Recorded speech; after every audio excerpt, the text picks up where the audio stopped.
नागेन्द्रहाराय त्रिलोचनाय भस्मांगरागाय महेश्वराय नित्याय शुद्धाय दिगंबराय तस्मै नकाराय नमः शिवाय। नमस्कार प्रिय बंधुओं, आप सभी का हमारे YouTube चैनल में बहुत बहुत स्वागत है। आज के इस वीडियो में आप श्रवण करेंगे सोमवार व्रत कथा। सोमवार का दिन भगवान शिव को समर्पित है। सोमवार के दिन भक्त भोलेनाथ को प्रसन्न करने के लिए भगवान शिव की धूप दीप नैवेद्य आदि से पूजा अर्चना करते हैं। भगवान महादेव का विशेष आशीर्वाद प्राप्त करने के लिए सोमवार व्रत करते हैं। जो लोग सोमवार व्रत कथा को श्रद्धा भक्ति से सुनते हैं, भगवान महादेव उनके मन की सभी शुभकामनाओं को पूर्ण करते हैं। आइए श्रवण करते हैं सोमवार व्रत कथा। एक बार प्रेम से कहिए, बोलिए शंकर भगवान की जय, पार्वती माता की जय। एक समय की बात है बंधुओं, किसी नगर में एक साहूकार रहता था। उसके घर में धन की कोई कमी नहीं थी, लेकिन उसके कोई संतान नहीं थी। इस कारण वह बहुत दुखी रहता था। पुत्र प्राप्ति के लिए वह प्रत्येक सोमवार का व्रत रखता था और पूरी श्रद्धा के साथ शिव मंदिर में जाकर भगवान शिव और मां पार्वती की पूजा अर्चना करता था। उसकी भक्ति देखकर एक दिन माता पार्वती प्रसन्न हो गईं और भगवान शिव से उस साहूकार की मनोकामना पूर्ण करने का आग्रह किया। पार्वती जी की इच्छा सुनकर भगवान शिव ने कहा, पार्वती, इस संसार में हर प्राणी को उसके कर्मों का फल मिलता है और जिसके भाग्य में जो होता है वह उसे भोगना पड़ता है। लेकिन पार्वती जी ने साहूकार की भक्ति का मान रखने के लिए उसकी मनोकामना पूर्ण करने की इच्छा जताई।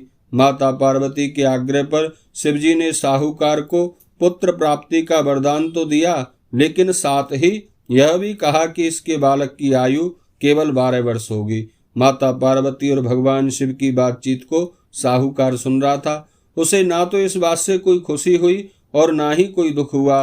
वह पहले की भांति भगवान शिव की पूजा अर्चना करता रहा। कुछ समय के बाद साहूकार के घर एक पुत्र का जन्म हुआ। जब वह बालक 11 वर्ष का हुआ तो उसे पढ़ने के लिए काशी भेज दिया गया। साहूकार ने पुत्र के मामा को बुलाकर उसे बहुत सारा धन दिया और कहा कि तुम इस बालक को काशी विद्या प्राप्ति के लिए ले जाओ और मार्ग में यज्ञ कराना। जहाँ भी यज्ञ कराओ वहाँ ब्राह्मणों को भोजन कराते और दक्षिणा देते हुए जाना। दोनों मामा भांजे इसी तरह यज्ञ कराते और ब्राह्मणों को दान दक्षिणा देते काशी की ओर चल पड़े। रात में एक नगर पड़ा जहाँ नगर के राजा की कन्या का विवाह था, लेकिन जिस राजकुमार से उसका विवाह होने वाला था वह एक आंख से काना था। राजकुमार के पिता ने अपने पुत्र के काना होने की बात को छुपाने के लिए मन में एक चाल सोची। साहूकार के पुत्र को देखकर उसके मन में एक विचार आया। उसने सोचा, क्यों ना इस लड़के को दूल्हा बनाकर राजकुमारी से विवाह करा दूं। विवाह के बाद इसको धन देकर विदा कर दूंगा और राजकुमारी को अपने नगर ले जाऊंगा। लड़के को दूल्हे के वस्त्र पहनाकर राजकुमारी से विवाह करा दिया गया। लेकिन साहूकार का पुत्र बड़ा ईमानदार था। उसे यह बात न्याय संगत नहीं लगी। उसने अवसर पाकर राजकुमारी की चुन्नी के पल्ले पर लिखा कि तुम्हारा विवाह तो मेरे साथ हुआ है, लेकिन जिस राजकुमार के संग तुम्हें भेजा जाएगा वह एक आंख से काना है। मैं काशी विद्या पढ़ने के लिए जा रहा हूँ।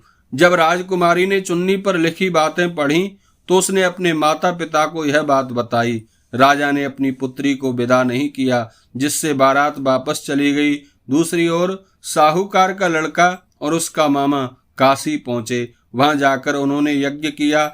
जिस दिन लड़के की आयु 12 साल की हुई उस दिन भी उन्होंने यज्ञ रचा रखा था। लड़के ने अपने मामा से कहा, मामा, मेरी तबीयत कुछ ठीक नहीं है।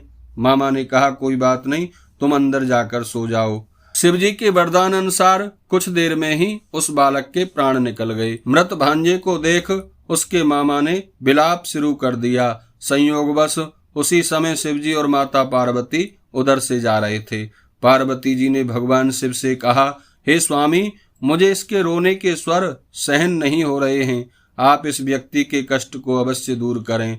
जब शिवजी मृत बालक के समीप गए तो वह बोले कि यह तो उसी साहूकार का पुत्र है जिसे मैंने 12 वर्ष की आयु का वरदान दिया था।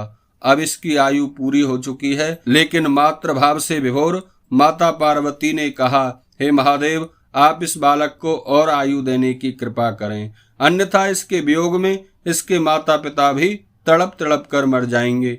माता पार्वती के आग्रह पर भगवान शिव ने उस लड़के को जीवित होने का वरदान दिया।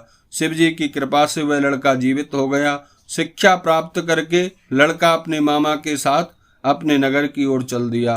दोनों चलते हुए उसी नगर में पहुंचे जहां उसका विवाह हुआ था। उस नगर में भी उन्होंने यज्ञ का आयोजन किया। उस लड़के के ससुर ने उसे पहचान लिया और महल में ले जाकर उसकी खातिरदारी की और अपनी पुत्री को उसके साथ विदा कर दिया। इधर साहूकार और उसकी पत्नी भूखे प्यासे रहकर अपने बेटे की आने की प्रतीक्षा कर रहे थे। उन्होंने प्रण कर रखा था कि यदि उन्हें अपने बेटे की मृत्यु का समाचार मिला तो वह भी प्राण त्याग देंगे, परंतु अपने बेटे के जीवित होने का समाचार पाकर वह बेहद प्रसन्न हुए। उसी रात भगवान शिव ने व्यापारी से स्वप्न में आकर कहा, हे श्रेष्ठी, मैंने तेरे सोमवार व्रत करने और व्रत कथा सुनने से प्रसन्न होकर तेरे पुत्र को लंबी आयु प्रदान की है। इस प्रकार जो कोई सोमवार व्रत करता है अथवा सोमवार व्रत की कथा सुनता है, भगवान महादेव उनके मन की सभी शुभकामनाओं को पूर्ण कर देते हैं। बोलिए शंकर भगवान की जय, पार्वती माता की जय।